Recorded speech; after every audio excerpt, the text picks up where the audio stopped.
नमस्कार दोस्तों, मेरा नाम है प्रदीप चौहान। बात समझनी है तो पूरी सुननी होगी। दोस्तों, कभी कभी मुझे ये बात कहते हुए थोड़ा अजीब लगता है, लेकिन ये बीजेपी के लोग, खास करके राइट विंगर जितने भी हैं, नॉट ओनली बीजेपी, ये बात कहने पर मजबूर कर देते हैं कि उन्हें सुबह शाम मोदी की पूजा करने की बजाय राहुल गांधी की पूजा करनी चाहिए। वो इसलिए कि राहुल गांधी वो शख्स है जिसकी वजह से इनकी रोजी रोटी चल रही है। राहुल गांधी वो शख्स है जिनकी वजह से इनका घर चल रहा है। अगर राहुल गांधी ना हो ना तो इनके घर में भूखमरी की हालत हो जाए। जी हाँ, क्योंकि बीजेपी लाख कह ले कि राहुल गांधी की किसी बात को तवज्जो नहीं देते हम, संघ लाख राहुल गांधी को हल्के में ले ले, लेकिन राहुल गांधी जैसे ही घर से निकलते हैं, ये पूरा राइट विंग ग्रुप, पूरे ट्रोलर, पूरा आईटी सेल बीजेपी का एक्टिव हो जाता है कि आज पैसा बनेगा, आज पैसा बनेगा, आज पैसा बनेगा। अब उदाहरण के तौर पे कल की घटना ले लीजिए। कल राहुल गांधी तमिलनाडु के एक स्कूल के फंक्शन में गए। भाई, स्कूल का फंक्शन क्या होता है? वहां राहुल गांधी ने स्टूडेंट के साथ बातचीत की। अब उस स्टूडेंट की बातचीत जैसे ही सोशल मीडिया पर आई, कल शाम से लेके पूरे राइट विंगर्स टूट पड़े। यूं टूट पड़े जैसे गिद्ध नहीं टूटते किसी उस पे, उसी तरह से राहुल गांधी रेवड़ियां बांट रहे हैं और ये भिखारियों की तरह हो जाते हैं सामने। राहुल गांधी की हर बात को यूं खींच लेते हैं, लेकिन मजबूरी यह है कि वो ऑर्डर है। राहुल गांधी की हर बात को ट्विस्ट देने की कोशिश करते हैं। अब कल राहुल गांधी ने जो बच्चों के साथ बातचीत की, सवाल दिए, बच्चों के सवालों के जवाब दिए, मोदी जी में तो ये हिम्मत है नहीं कि किसी सवाल का जवाब दे पाए, क्योंकि उतने पढ़े लिखे है ही नहीं, वो नॉलेज ही नहीं है। चलिए, राहुल गांधी ने दिया, तो राहुल गांधी की हर बात को किस तरह से तोड़ा मरोड़ा गया आपकी स्क्रीन पे देखिए। अलग अलग इन जो ट्रोल गैंग है, आईटी सेल के लोग हैं, सबके अलग अलग ट्वीट्स देखिए किस तरह से राहुल गांधी को रिडिक्यूल करने की कोशिश कर रहे हैं। एक और एग्जाम्पल आपको दिखाता हूं मैं। कल एक बच्चे ने राहुल गांधी से सवाल पूछा कि एआई का फ्यूचर क्या है और भारत में एजुकेशन सिस्टम को लेकर क्या बदलाव होना चाहिए। राहुल गांधी ने जो जवाब दिया वो अलग चीज़ है। कि ये आईटी सेल का मैं आपको बता रहा हूं कि क्या इस तरह इनका तरीका होता है। देखिए किस तरह से उस लंबी जवाब, राहुल गांधी का जो लंबा जवाब था, उसमें से एक पोर्शन निकाला और उस पोर्शन को सोशल मीडिया पर डाल दिया कि राहुल गांधी से बच्चे ने सवाल पूछा एआई पर और राहुल गांधी जवाब क्या दे रहे हैं। मैं आपको दोनों दिखाऊंगा। वो जो ये आईटी सेल ने, बीजेपी के ट्रोलर्स जो हैं, उन्होंने जो इस्तेमाल किया वो, और राहुल गांधी का दरअसल पूरा जवाब क्या था, सुनिए। आप खुद इन आईटी सेल के लोगों की अकल पर शर्मिंदा भी होंगे और हंसोगे भी। आप जरा दोनों सुनिए। AI and robotics are changing the future of work. So what changes you would like to say about India's educational system? Well, you need to change more than just the education system. Okay, you need to change the way we think about production. We need to change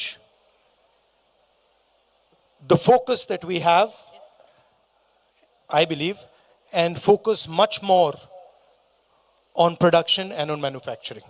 Okay? Well, you need to change more than just the education system. Okay? You need to change the way we think about production.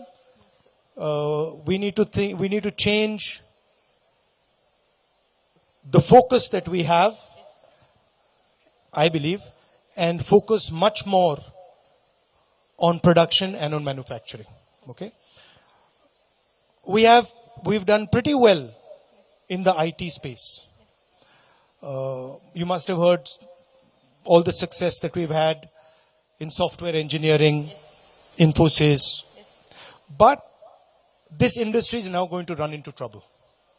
The reason it's going to run into trouble is, as you mentioned, AI, right? And so we have to certainly ensure that we do not lose out in the services sector where we're doing decent. But we have to now start building a manufacturing sector. What has happened today is that the Chinese have dominated manufacturing. Pretty much anything that we use, this microphone, that camera, these things are all made in China. And we want them to be made in India. To do that, we have to change the mindset. We have to respect the people who do work with their hands. We have to respect our artisans. We have to respect our small and medium businesses. We have to respect people who work in the fields. And so that's a cultural change. Yeah. Thank Yeah. you, sir. Thank you. Thank you, sir. आपने सुना क्या सवाल था, राहुल गांधी ने क्या जवाब दिया और ये आईटी सेल वालों ने क्या निकाला। यही इनकी दरअसल औकात रह गई। अब मैं ऐसे शब्दों का इस्तेमाल करता नहीं हूं, लेकिन मजबूर कर दिया है कि एक ही चीज़ बार बार अगर कोई रिपीट करे तो फिर मजबूरी में यही निकलता है कि आप हमें चिंदी मीडिया, जो भी कहते हैं दरबारी मीडिया, खुद देखिए 2-2 रुपए के लिए, 2-2 रुपए के लिए क्या क्या करना पड़ता है। इसलिए मैंने कहा ना कि इन्हें राहुल गांधी की पूजा करनी चाहिए, मोदी भक्ति की जगह राहुल भक्ति करनी चाहिए। कि भाई हम भी करते हैं ना, जैसे हम जहाँ कहीं जॉब करते हैं, मजबूरी में उस कंपनी में काम करते हैं क्योंकि भाई नौकरी कर रहे हैं, घर चलाना है, लेकिन सेम किसी और कंपनी का सेम प्रोडक्ट हमें पसंद होता है तो हम ऐसा तो नहीं घर में उसको इस्तेमाल करते हैं। तो मुझे भी लगता है कि ये बीजेपी के बहुत से लोग घर जाके राहुल गांधी की लंबी उम्र के लिए दुआ करते होंगे, क्योंकि जब तक राहुल गांधी हैं तब तक इनकी रोजी रोटी चल रही है। और जैसे किसी ने कहा था ना कि अगर राहुल गांधी 1 महीने के लिए राजनीति से संन्यास ले लेना तो पूरी बीजेपी, पूरी उनकी आईटी सेल, पूरी ट्रोल गैंग, सबका भट्ठा बैठ जाएगा। इनके पास तो राजनीति करने के लिए बचेगा ही कुछ नहीं, क्योंकि कहने के लिए कुछ है ही नहीं। नेहरू पे कितना बोल लेंगे, नेहरू पे क्या क्या निकालेंगे, ये हालत है इनकी।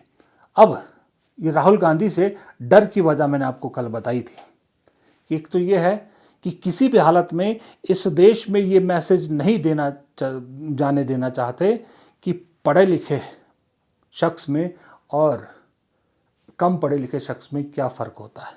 ये कोशिश जितनी मर्जी कर लें, लेकिन मैंने एक चीज़ नोट की है कि पिछले बहुत दिनों से इस देश में एक चर्चा का विषय बन चुका है, एक चर्चा का मुद्दा बन चुका है कि देश के प्रधानमंत्री का पढ़ा लिखा होना कितना ज़रूरी है। क्योंकि एक पढ़ा लिखा प्रधानमंत्री आगे की क्या सोच रखता है, ये प्लेटफॉर्म देश के सामने वो रखता है।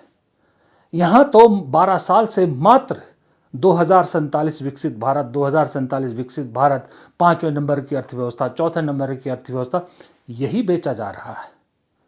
अब धीरे धीरे आपने देखा होगा, आपने नोट किया होगा, पिछले 6-8 महीने में या साल में ये विकसित भारत 2047, ये तीसरे नंबर, 4थे नंबर की इकोनॉमी, ये सुनाई कम देने लगा है।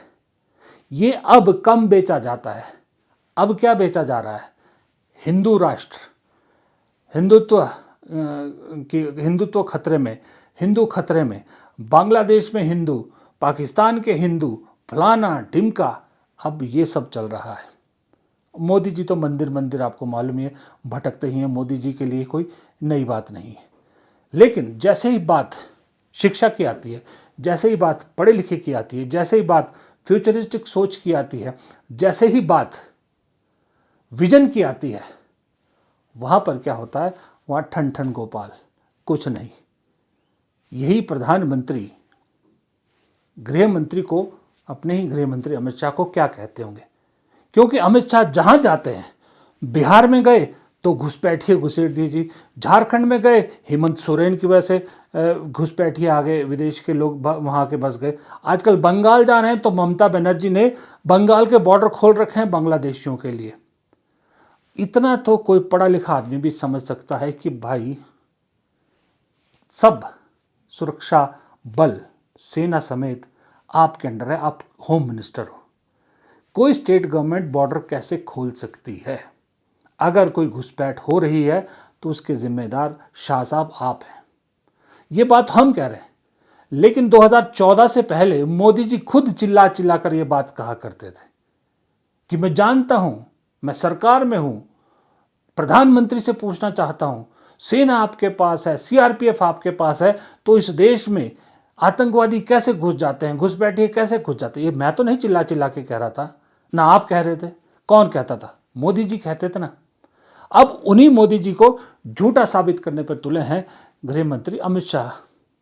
इसका मतलब अगर उस वक्त कोई देश में घुसता था, आतंकी हो चाहे कोई हो, तो फिर मनमोहन सिंह सरकार पे उंगली उठाना गलती थी क्या मोदी जी की? ये दरअसल इसका प्रॉब्लम है। कुछ भी बोलने से पहले अपने आईक्यू का इस्तेमाल नहीं करता। अब बताइए, राम के नाम पर सत्ता हासिल कर ली, राम के नाम पर बहुत बड़ा तामझाम किया, राम मंदिर बनवा दिया, सब कुछ बना दिया, अपने को विष्णु अवतार कहलवा दिया, शिव अवतार कहलवा लिया। अब वही प्रधानमंत्री मोदी जी कहते हैं कि रामायण महाभारत तो कहानियां हैं। सोचिए, अगर राहुल गांधी ने ये कह दिया होता कि रामायण और महाभारत कहानियां हैं, तो इस वक्त उनसे बड़ा देशद्रोही कोई नहीं होता। सोशल मीडिया पर आईटी सेल के मुताबिक उन्होंने साबित करने की पूरी कोशिश कर दी होती। लेकिन मोदी जी इसको कहानी बोल रहे हैं, कोई दिक्कत नहीं है। तब इनका जो है वो ना दर्द है या इनका जो स्वाभिमान है वो उसको ठेस नहीं पहुंचती, उसको कुछ नहीं होता।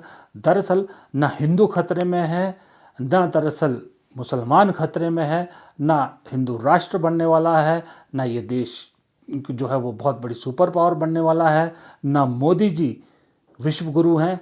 असल में अगर कोई खतरे में है तो वो है सिर्फ और सिर्फ मोदी जी की गद्दी।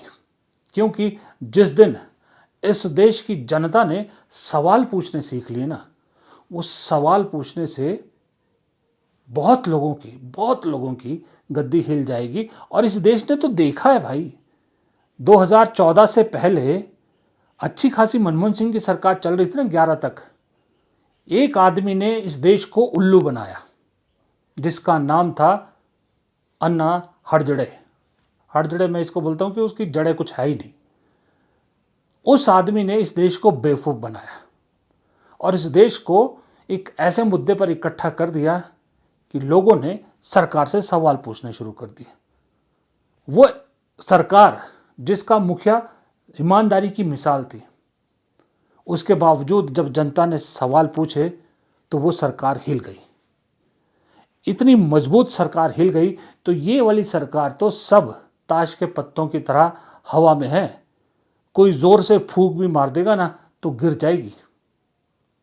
और शायद इसीलिए वो वोट चोरी का तामझाम खड़ा किया गया है, क्योंकि अब उसके अलावा कोई और रास्ता बच नहीं रहा। लेकिन दिक्कत इनकी ये है कि सामने जिससे मुकाबला है ना, वो आदमी यार पढ़ा लिखा निकल गया। अब क्या करें, वो इतना पढ़ा लिखा है कि हर चोरी को पकड़ता है। वो चाहे राफेल का हो, चाहे अदानी का हो, चाहे डिमोनेटाइजेशन का हो, और वोट चोरी का हो, हर चीज को वो पकड़ लेता है। ये तो पढ़ा लिखा आदमी जो ठहरा। काश बीजेपी के नेता सोचते होंगे, काश राहुल गांधी की जगह कोई कम पढ़ा लिखा कांग्रेस का नेतृत्व कर रहा होता तो शायद आज की डेट में सही में 400 पार भी हो चुकी होती बीजेपी, और बीजेपी मस्त होती है अभी। लेकिन मैं ये कहना नहीं चाहता, लेकिन अभी मैंने किसी का वीडियो देखा था, उन्होंने एक तरह से बात कही थी तो वो मुझे सही लगी कि दरअसल मोदी जी ने जो एक रूल बनाया था ना अपनी बीजेपी के लिए कि 75 साल के बाद मार्गदर्शक मंडल में, वो सही में इस देश में कानून बनना चाहिए कि 75 साल के बाद आदमी जितना ही मर्जी पॉपुलर क्यों ना हो, सत्ता में नहीं बैठना चाहिए। वो प्रधानमंत्री जैसी कुर्सी पे नहीं बैठना चाहिए, उसे रिटायर हो जाना चाहिए। क्योंकि इंसान का जो शरीर भगवान ने बनाया है ना, वो सोच समझ के बना, और एक उम्र के बाद सही में हम में वो चीज़ें नहीं रहती जो बड़े अहम फैसले यानी देश चलाने जैसे जो देश चलाने की जिस पे जिम्मेदारी हो, जो उसके लिए ज़रूरी है। आपके रिफ्लेक्सेस, आपकी सोच, आपके शरीर का जो साथ देना, सब कुछ कम हो जाता है। इसलिए मुझे लगता है कि 75 साल वाला रूल बेहद ज़रूरी था, वरना मोदी जी तो किसी भी हाल में जब तक जीवित है सत्ता से हिलने के मूड में है ही नहीं, क्योंकि ये जानते हैं जिस दिन सत्ता से हटे उस दिन कहीं और के रास्ते खुल जाएंगे। फिलहाल इस वीडियो में इतना ही। वीडियो पसंद आया तो लाइक कीजिएगा, शेयर कीजिएगा, कमेंट बॉक्स में अपनी राय दीजिएगा और चैनल को सब्सक्राइब करना मत भूलिएगा। नमस्कार।